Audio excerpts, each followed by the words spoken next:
If you've ever chased a feeling late at night, scrolling, searching, craving something you can't even name, this video is going to uncover the truth behind that hunger, and what you find might change the way you see yourself forever.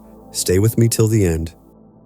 Hey, you know that feeling when it's late, the world's quiet, but you're wired, phone's glowing, your mind's racing, and you're scrolling, clicking, chasing something.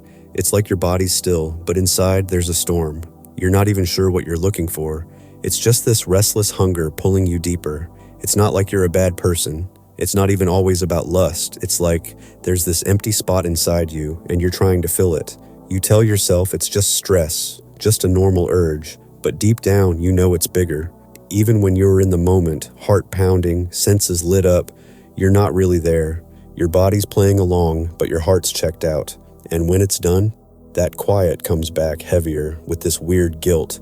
Not the judgy kind, but the kind that whispers, "This isn't what I need." It's the kind of silence that doesn't feel peaceful. It feels hollow, like you just missed something important, but you don't know what. I'm not here to make you feel bad. I want to talk about what's really going on. This guy Carl Jung, a super smart thinker, said, "People will do wild things to avoid facing their own soul." What if that craving you feel isn't about wanting someone or something? What if it's about escaping stuff like loneliness, boredom, or a pain you've never really named? There's a wound in there somewhere, not the bleeding kind, but the kind that leaves you feeling hollow. It's like emotional scar tissue hiding under your habits, shaping your choices in ways you don't even notice. You're not just chasing a person or a thrill.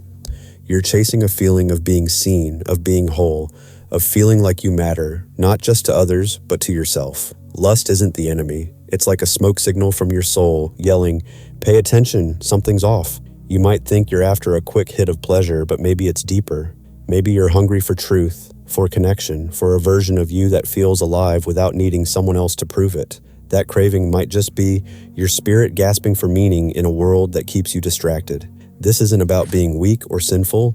It's about being human and starving for meaning. Picture this guy. He's got it all.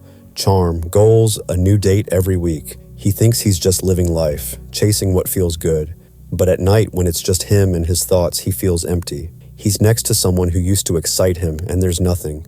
No warmth, no connection, just this ache he can't name. One day, he stops and wonders, do I even want her, or am I just running from being alone? That question changes everything. He realizes the chase was never about her. It was about avoiding himself. He sees he's been using these moments to hide from his own emptiness. That's what lust can become, a distraction. It's like a drug. You feel the urge, you chase the high, you crash, and then you're numb. Repeat. It's not about love or even real pleasure. It's about dodging the quiet where the real stuff lives. Jung didn't see this as a moral fail. He saw it as your soul trying to wake you up. When you're whole, you don't need to chase. You feel alive from the inside out. You don't need a spotlight to feel seen. You don't need validation to feel worthy. So next time that urge hits, try this. Don't jump into it, but don't shove it down either. Just stop for a second. Ask, what do I really want right now? Not the fantasy, but the real deal. Maybe it's not about a person or a release. Maybe it's about wanting to feel safe, known, or just okay being you. Maybe it's your inner self asking to be heard, not ignored, not silenced by a screen or buried in a moment of dopamine. That's where the truth hides, and it's where you start to heal. All right, so you know that feeling when you're chasing something. Maybe it's a person, a fantasy, or just that rush that makes you feel alive for a second. We said last time it's not always about lust. It's about something deeper, like a hunger in your soul. Now let's dig into what's really going on. There's a part of you that shows up in those moments, especially when you're tired, lonely, or numb. Carl Jung called it the shadow. It's not some creepy monster. It's just the stuff you've tucked away because it felt too raw, too needy, or just didn't fit with who you thought you had to be. It's the emotional leftovers, the fears, longings, and tenderness you weren't allowed to express, so you buried them and wore strength like armor. Think about it. When you were a kid, maybe you wanted to be heard, held, loved just for being you, but the world had other plans. Smile more, toughen up, don't cry, be useful. So you hid those softer parts, locked them away to survive. That's your shadow, and it's still there, waiting.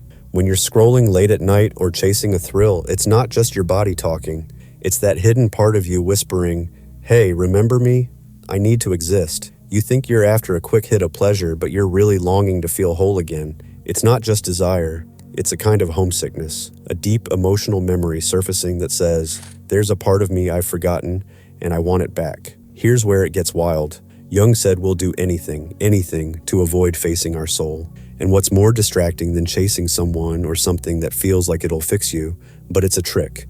That urge isn't just about desire, it's your shadow trying to get your attention. You misread it as wanting her, wanting a release, when really it's about wanting to reconnect with you. The more you ignore it, the louder it gets, turning into this cycle. You feel empty, you chase, you crash, you feel worse. Rinse and repeat. It's not about sex, it's about escaping the silence where your real needs live. And in that silence lives your truth, the things you forgot how to ask for. Let's talk about a guy to make this real. Picture a kid, quiet, curious, soft in a way the world didn't know how to handle. He just wanted to be seen, to feel loved without jumping through hoops. But love came with rules. Be strong, don't feel too much, make everyone proud. So he learned to perform, to hide his softness, to be what others needed. Fast forward, he's a man now, confident, sharp, always chasing women. He thinks it's just who he is, a guy with a big appetite. But late at night, lying next to someone, he feels nothing. No connection, just that same old ache. He realizes he's not chasing love. He's running from the kid inside who never got to just be. And that realization hits harder than any heartbreak, because it's not about losing someone, it's about losing yourself. That's the wound.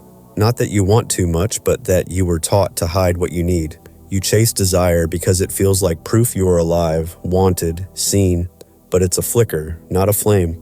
The high fades, and you're back to square one, still hungry. Jung called this a spiritual signal, not a flaw. Your soul's saying, I'm here, and I'm starving for something real. And until you feed it truth, no pleasure will satisfy you. So how do you stop the cycle?